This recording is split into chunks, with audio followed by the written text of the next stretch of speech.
Well, I don't know how they kept it under wraps, but Scamp has just revealed the new Scamp Lite.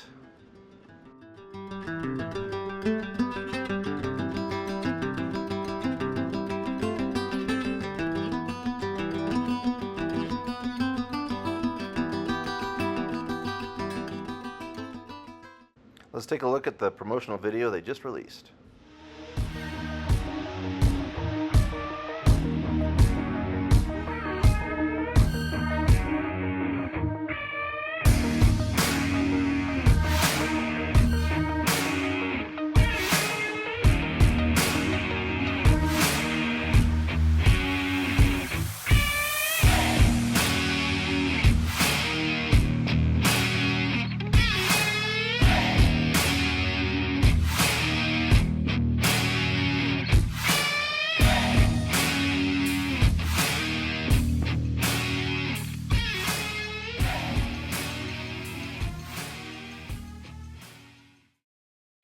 All right, so what are your initial thoughts after seeing that? Price is super accessible. It definitely is. Also, the fact that it comes in different colors, I would take the yellow one, please. Love that. Yeah, absolutely love the fact that there are 6 different colors. Very envious of that, actually. Yes. I would definitely would have wanted to have done that.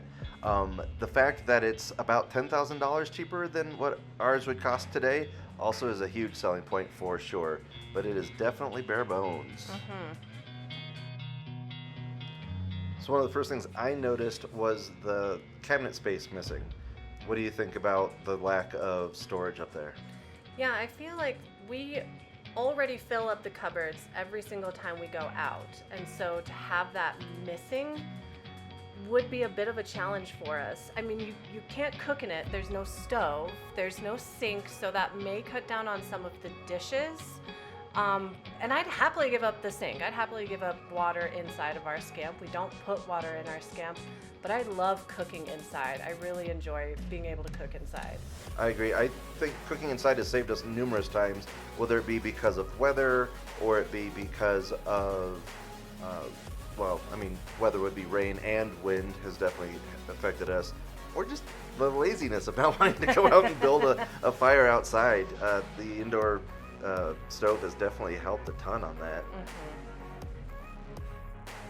And I know you told me that you didn't mind the furnace not being there, but I really like having our furnace, especially in the fall and like the early winter camping we've done. It makes getting out of bed so much nicer when you can just flip that switch, turn it on. You don't even have to get out of bed to reach it. Like, it's right there. That's a huge thing for me. I really like that. Yeah, the getting out of bed, being able to see your breath, the furnace is nice. But this is a significant step up from like a tent. So you're not sleeping on the ground. You have walls around you protecting you from the weather. But it is more of that sort of rustic backwoods camping feel. And so if you're going from tent camping, this is a really nice transition into an RV. It's affordable. It doesn't have all the bells and whistles.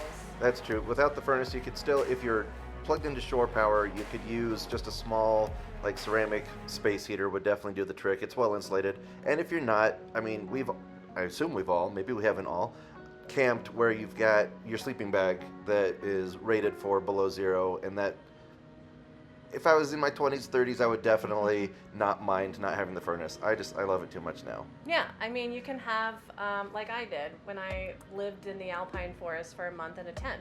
You just have your multiple layers, you have your multiple socks, you have your blankets and your hat, and you just stay in your, snugged up and trying to talk yourself into actually getting up in the morning. Right. So it would cut down on that. Right, yeah. Then we also see that they've removed the drawer that we keep like our silverware in, and of course there's no refrigerator in there. Not having the water for the sink, not having the refrigerator has definitely decreased the weight, which is where we're seeing like that decreased towing capacity need, which again is also a game changer. You don't have to go out and necessarily get a 6-cylinder or 8-cylinder vehicle to tow this. So I think that's a big game changer. Also, the fact that there are fewer windows there, the window over the sink, not a big deal that's missing. It's a small one. It's more for ventilating when you're cooking your bacon, things like that anyway. But that front window, that's a lot of light you're not getting in. That's a lot of scenery you're not able to see. But it's also a lot of weight you're not having to tow.